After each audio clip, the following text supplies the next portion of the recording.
There's also, Steve, the expense, though. Let's say I want to try a beer style that I'm not familiar with, or one that I know I don't like, but the people at my table are telling me that they really enjoy. So let's say I'm not a Saison guy. For me, it's just a little too floral. I like pretty much every beer. And that's okay. But thank you. Thank you for that. My point is, if people are telling me this Saison is fantastic, here's a farmhouse that might be up your alley, Dave. You know, my buddies kind of know what I'm into. Okay, I'd like to try it. Now, do I want to spend $8 to try it? Or do I want to, you charge by the ounce here. Yeah, so I can audition it. You can pour an ounce for 50 cents on some of the beers, you right. know, and try it. And if you don't like it, you haven't committed to a big pour. I mean, it's like speed dating, but for beer, yeah? That's a great point. I'm going to use that. I hope that you do. I hope that you do. So the other thing that's different about this place is you've got these 4 different breweries, and I want to ask you about each individual brewery. But you can also get food here. The barbecue is really good. Thank you.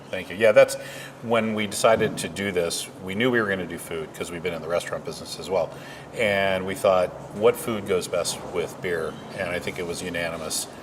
Smoked meats. Right. So that's what we started doing, and it's been incredibly popular. And it's a way for people to come in here and not. I think a lot of breweries, depend on food trucks, which is fine. But we really wanted everybody to have the experience we wanted them to have with smoked meats. We just think it's a great combination.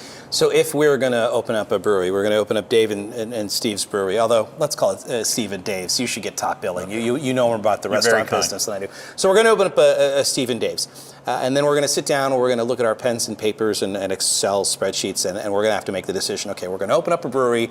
Do we want food? I'm going to say, because I'm not the guy with the restaurant background, I'm going to say we want nothing to do with that. The margin on food, it's a money pit. Doesn't make any sense. Here you've got these breweries that have the ability to have incredible food, but it's not their problem. Am I using the right term? Yeah, they don't have to worry about it. Right. And I think we're here to do that, and operating the brewery yards. We don't mind operating the food part of it, and we enjoy it. We think it gives us an opportunity. We do catering.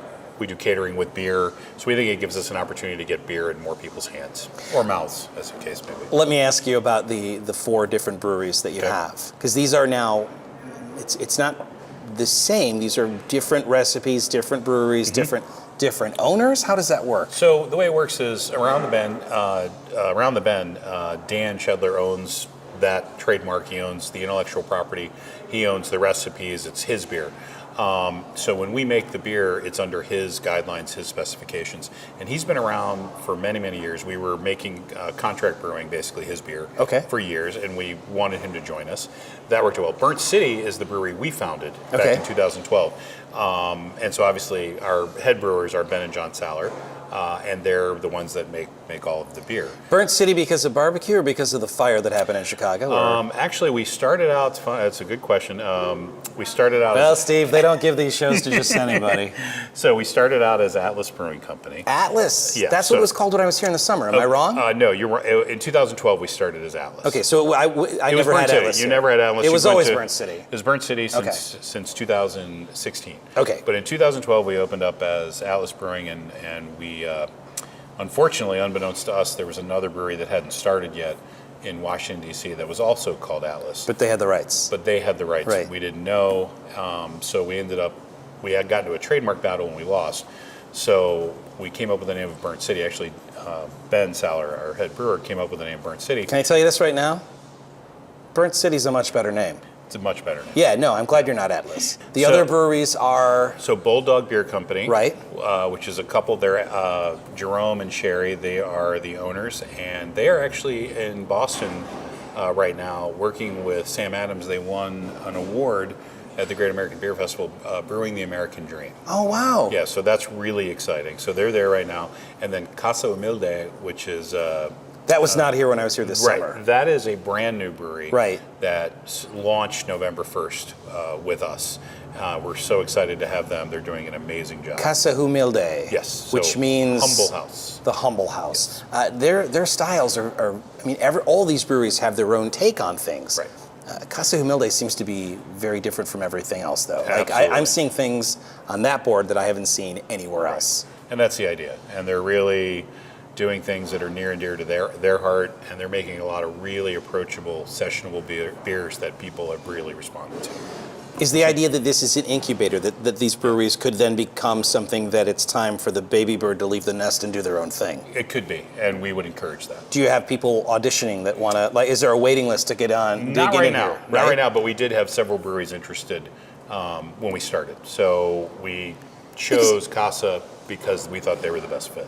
So with everybody working together back there on the beer, it's the same staff, but it's different recipes and different. You have different brew masters as well, right? Or how does that work? From a technical perspective, Burnt City is the licensed brewer. Okay. So in essence, what will happen is the recipe comes from each of the brewers, and they make their own test batch. At home, they'll try things out. And then we have the ability also to make small batches of beer in 7 barrels. I don't know if you got a chance to go back there. So we make a 7 barrel, which is really just for inside the brew hall. Just to make sure cans. Their idea is worth pursuing before you invest. Before we make a big batch. So we can make batches in 7, 15, 30 barrel, and 90. And it's always with their recipe, their guidance, and it's what they want. And if we do it wrong, the beer is not accepted. Finally, Steve, I got to say, the idea, it's very, Walt Disney was born in Chicago.